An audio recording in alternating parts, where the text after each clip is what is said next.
ಮೊನ್ನೆ ಏನೋ ಒಂದು ಇವರು ನಮ್ಮ ಕಾಂಗ್ರೆಸ್ ಅಧ್ಯಕ್ಷರು ಚಾಲೆಂಜ್ ಹಾಕೋರು ಪ್ರಹ್ಲಾದ್ ಜೋಶಿ ಏನು ಸಿಬಿಐ ಎನ್ಕ್ವೈರಿ ಮಾಡ್ತೀರಾ ಅಂತ ಹೇಳಿ ಒಂದು ಚಾಲೆಂಜ್ ಹಾಕಿದ್ದಾರೆ. ಇಲ್ಲೇ ಅವರು ನಮ್ಮ ಪ್ರಹ್ಲಾದ್ ಜೋಶಿ ಅವರು ಹೇಳಿರ್ತಕ್ಕಂಥದ್ದು 11 ಲಕ್ಷದ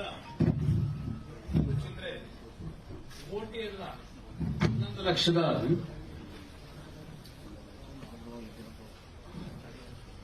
ಏನು 11 ಲಕ್ಷ ಕೋಟಿ ಅವ್ಯವಹಾರ ಆಗಿದೆ ಅಂತ ಹೇಳಿ ಹೇಳಿದ್ರು ಪ್ರಹ್ಲಾದ್ ಜೋಶಿ ಅವರು ಅಂತ ಹೇಳಿ ಏನು ಹೇಳಿದ್ದಾರೆ.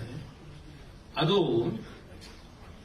11 ಲಕ್ಷದ 2,000 ಚಿಲ್ಲರೆ ಕೊಡ್ತಿರೋ ಒಂದು ವಿಷಯ.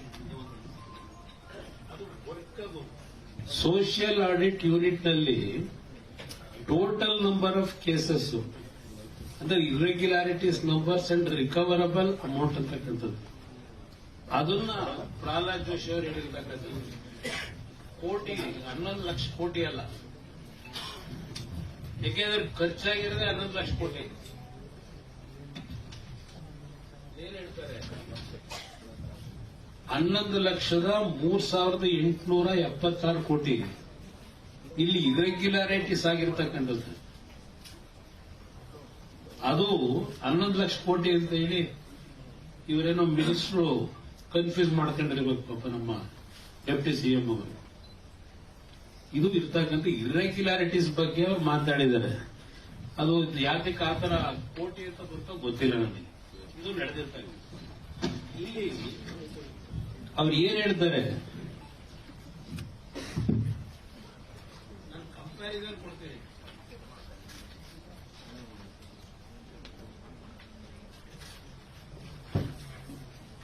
ಏನ್ ಸ್ವಲ್ಪ ಅಪ್ಗ್ರೇಡೇಷನ್ ಮತ್ತಿನ್ನ ಕೆಲವು ತಪ್ಪುಗಳು ಏನೇನಾಗಿದೆ ಅದನ್ನು ಸರಿಪಡಿಸಬೇಕು ಅನ್ನೋದಕ್ಕೆ ಆದಂತ ಅನುಭವದಲ್ಲಿ ನರೇಗಾದಲ್ಲಿ ಏನಿತ್ತು, ಈಗ ಜಿರಾಮ್ಜಿನಲ್ಲಿ ಏನಿದೆ ಆದಿ ನಿಯಮಗಳು ಅಂತಕ್ಕಂಥದ್ದು ನಿಮ್ ಗಮನಕ್ಕೆ ತರ್ತೀನಿ. ಇಲ್ಲ ನಿಮ್ಗೆ ಕಾಪಿ ಕೊಡಿ ಅಂದ್ರೆ ಕೊಟ್ಬಿಡ್ತೀನಿ. ಏಕೆಂದ್ರೆ ಸ್ವಲ್ಪ ಜಾಸ್ತಿ ಇದೆ ಮೆಟೀರಿಯಲ್. ಯಾವ್ಯಾವ ಉದ್ದೇಶಕ್ಕೋಸ್ಕರವಾಗಿ ಇವತ್ತಿ ಬದಲಾವಣೆ ಬಂದಿದೆ, ಇದರಿಂದ ಆಗೋ ಉಪಯೋಗಗಳೇನು, ಇದೆಲ್ಲ ಡೀಟೇಲ್ ಇದೆ. ನಾವು ಹಿಂದೆನೆ ನೋಡಿದೀವಿ ನರೇಗಾದಲ್ಲಿ ಬೇರೆ ರಾಜ್ಯದ್ದು ಒಂದು ಕಡೆ ಇಡಿ, ಕರ್ನಾಟಕದಲ್ಲೇ ಯಾವ್ಯಾವ ರೀತಿ ಯಾವ್ಯಾವ ತಾಲೂಕುಗಳಲ್ಲಿ ಈ ನರೇಗಾ ಸ್ಕೀಮ್ನಲ್ಲಿ ಏನೇನು ಸಮಸ್ಯೆಗಳಾಗಿದೆ ಅಂತ ಒಂದ್ಸಲ ನಿಮ್ಗೆ ಜ್ಞಾಪಕ ಮಾಡ್ತೀನಿ. ಕೊಪ್ಪಳದಲ್ಲಿ ಬಹುಶಃ ಬಿಜೆಪಿ ಸರ್ಕಾರದಲ್ಲ, ಇವರು ಸಿದ್ದರಾಮಯ್ಯ ಇದ್ದಾಗಲೇ ಕೂಲಿ ಕೊಟ್ಟಿಲ್ಲ ಅಂತ ಹೇಳಿ ಒಂದು ಪೊಲೀಸ್ನವ್ರ ಕೈಲೇ ಲಾಠಿ ಚಾರ್ಜ್ ಆಯಿತು. ಇಲ್ಲ ನಾಡುಗೌಡರು ಕೂತವ್ರು ಈ ಪಕ್ಕದಲ್ಲಿ ಅವ್ರ ಕ್ಷೇತ್ರದಲ್ಲಿ ನರೇಗಾ ವರ್ಕಿಗೆ ಅಂತ ಹೇಳಿ ಟ್ರ್ಯಾಕ್ಟರ್ ಮೇಲೆ ಜನ ಕರ್ಕೊಂಡು ಹೋಗಿದ್ರು. ಒಂದು ಉದಾಹರಣೆ ಕೊಡ್ತೀನಿ ಅಷ್ಟೇ. ಆ ಟ್ರ್ಯಾಕ್ಟರ್ ಅಪಘಾತಕ್ಕೆ ಒಳಗಾಗ್ಬಿಡ್ತು. ಅಪಘಾತದಲ್ಲಿ 2-3 ಜನ ತೀರ್ಕೊಂಡು ಹೋದ್ರು. ಅವ್ರಿಗೆ ಪರಿಹಾರ ಕೊಡಬೇಕಲ್ಲ. ಅವರು ನರೇಗಾ ಕೆಲಸಕ್ಕೆ ಹೋಗ್ತಿದ್ರು ಅಂತ ಏನ್ ಲೆಕ್ಕ ತೋರಿಸಿದ್ರು. ಅವ್ರಿಗೆ ಜಾಬ್ ಕಾರ್ಡೇ ಇರಲಿಲ್ಲ.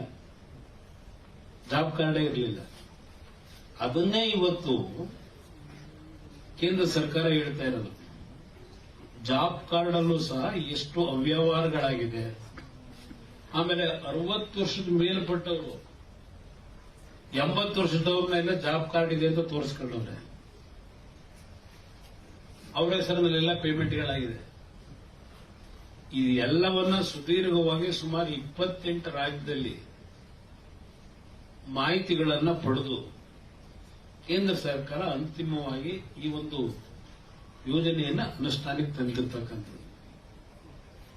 ಸುಮಾರು ಹುಡುಗಾಟಿಕೆಗೆ ಇಲ್ಲ ಏನೋ ಪ್ರೆಸ್ಟೀಜ್ಗೋಸ್ಕರವಾಗಿ ಪ್ರತಿಷ್ಠೆಗೋಸ್ಕರವಾಗಿ ಈ ಯೋಜನೆ ತಂದಿರತಕ್ಕಂಥದ್ದಲ್ಲ. ಇದನ್ನು ನಮ್ಮ ಡೆಪ್ಟಿ ಸಿಎಂ ಹೇಳೋದಲ್ಲ, ಅಥವಾ ಓಪನ್ ಡಿಬೇಟಿಗೆ ತಯಾರಾಗಿದ್ದೇವೆ. ಓಪನ್ ಡಿಬೇಟ್ ಮಾಡಬೇಕು ಅಂದ್ರೆ ನಾವೇನು ಕದ್ದು ಹೋಗೋ ಪ್ರಶ್ನೆ ಇಲ್ಲ. ಏನೇನಿದೆ ನಾವು ಸ್ವಲ್ಪ ಡಾಕ್ಯುಮೆಂಟ್ ಇಟ್ಕೊಂಡೇ ಮಾತಾಡೋದು. ಜನ ಪಾಪ ಅವೇನೋ ಹೇಳ್ಕೊಂಡು ಕಾಂಗ್ರೆಸ್ ಅವ್ರ ಕೈಲಿ ಹೇಳೋ ಶಕ್ತಿ ಇಲ್ಲ. ನೆನ್ನೆ ಅದಿಂತದ ಒಂದು ಪೇಪರ್ ಟೈಗರು ಅಂತ ಏನೇನೋ ಹೇಳ್ಕೊಂಡು ಅದೆಲ್ಲ ಇರ್ಲಿ ಒಂದು ಕಡೆ ಮಾತಾಡೋಣ, ಸಮಯ ಬರುತ್ತೆ. ಇಲ್ಲಿ ಪ್ರಶ್ನೆ ತಯಾರಾಗಿದ್ದೇವೆ ನಾವು. ಇದರಲ್ಲಿ ಯಾವ್ಯಾವ ರೀತಿ ನಾವು ಬದಲಾವಣೆ ತಂದಿದ್ದೇವೆ. ಇಲ್ಲಿ ಮನ್ರೇಗಾದಲ್ಲಿ ಏನ್ ನ್ಯೂನ್ಯತೆಗಳಿತ್ತು ಅದ್ರ ಯಾವ ರೀತಿ ಬದಲಾವಣೆ ತಂದಿದ್ದೇವೆ. ಈಗ ನಮ್ಮ ಹಳ್ಳಿ ಜನ ಮಾತಾಡೋರು ನಮಗೆ ಈ ಮನ್ರೇಗಾ ಸ್ಕೀಮ್ ತಂದು ಹಳ್ಳಿಲಿ ಕೂಲಿ ಕೆಲಸಕ್ಕೆ ಜನ ಸಿಗ್ತಿಲ್ಲ ಅಂತ. ಆ ಹಿನ್ನೆಲೆ ಒಳಗೇನೆ ಈ ಸ್ಕೀಮ್ನಲ್ಲಿ 60 ದಿನ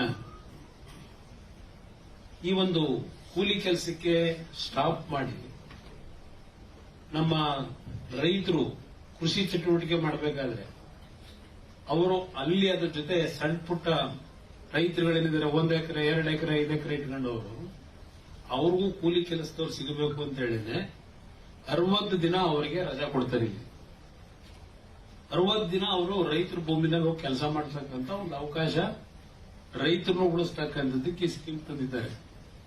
ಈ ಲೋಪಗಳೆಲ್ಲ ನೋಡ ಈಗ 100 ದಿನದಿಂದ 125 ದಿನಕ್ಕೆ ಹೆಚ್ಚಿಸತಕ್ಕಂಥದ್ದೇನಿದೆ ಈ ಒಂದು ದಿನಗಳನ್ನ.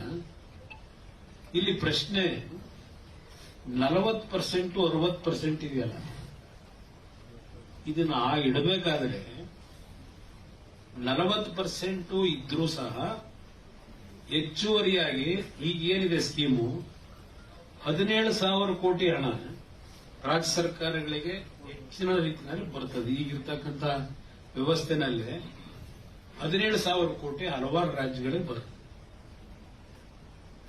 ಈ ಸ್ಕೀಮ್ನಲ್ಲಿ ಏನು ಕಡಿಮೆ ಆಗೋದಿಲ್ಲ, ರೆಡ್ಯೂಸ್ ಆಗ್ಬಿಡುತ್ತೆ, ನಮ್ಗೆ ದುಡ್ಡು ಕಡಿಮೆ ಆಗ್ಬಿಡುತ್ತೆ ಏನೋ ಹೇಳ್ತಾರಲ್ಲ. ಇಲ್ಲಿ 17,000 ಕೋಟಿ ಹಲವಾರು ರಾಜ್ಯಗಳಿಗೆ ದೊರಕುತ್ತದೆ. ಇದರಲ್ಲಿ ಜೊತೆಗೆ ಈ 40% ಮಾಡಿರ್ತಕ್ಕಂಥ ಉದ್ದೇಶವೇ ರಾಜ್ಯ ಸರ್ಕಾರ ಹಲವಾರು ರಾಜ್ಯದಲ್ಲಿ ಅಕ್ರಮಗಳನ್ನೇನು ಮಾಡಿದ್ದಾರೆ, ಸರಿಯಾದ ರೀತಿ ಕೂಲಿ ಕೊಟ್ಟಿಲ್ಲ ಕೆಲಸ ಮಾಡದಂತವರಿಗೆ, ಯಾವನೋ ಹೆಸರಿನಲ್ಲಿ ಬಿಲ್ ಮಾಡ್ಕೊಂಡು ದುಡ್ಡು ತಗೊಂಡಿರ್ತಕ್ಕಂಥದ್ದೆಲ್ಲ ಇದೆ. ಇದೆಲ್ಲವನ್ನ ಗಮನದಲ್ಲಿಟ್ಟುಕೊಂಡೆ ರಾಜ್ಯ ಸರ್ಕಾರದ್ದು ಜವಾಬ್ದಾರಿ ಇರಬೇಕು ಅಂತ ಹೇಳಿ ಕೇಂದ್ರ ಸರ್ಕಾರ ರಾಜ್ಯ ಸರ್ಕಾರದ ಜವಾಬ್ದಾರಿಗಳೇನು ಅಂತಕ್ಕಂಥದ್ದನ್ನು ಈ ಸ್ಕೀಮ್ನಲ್ಲಿ ತಂದಿದ್ದಾರೆ. ಕೇಂದ್ರ ಸರ್ಕಾರ ಎಲ್ಲ ಅಧಿಕಾರವನ್ನು ಅವರು ಇಟ್ಕೊಂಡಿಲ್ಲ. ರಾಜ್ಯ ಸರ್ಕಾರದ ಜವಾಬ್ದಾರಿ ಏನೇ ಇದೆ ಅಂತಕ್ಕಂಥದ್ದು ತಂದಿದ್ದಾರೆ. ರಾಜ್ಯ ಸರ್ಕಾರನ ಕಡೆಗಣಿಸಿಲ್ಲ. ಇದನ್ನು ಮೊದಲು ಅರ್ಥ ಮಾಡ್ಕೋಬೇಕು ಕರ್ನಾಟಕ ರಾಜ್ಯ ಸರ್ಕಾರ.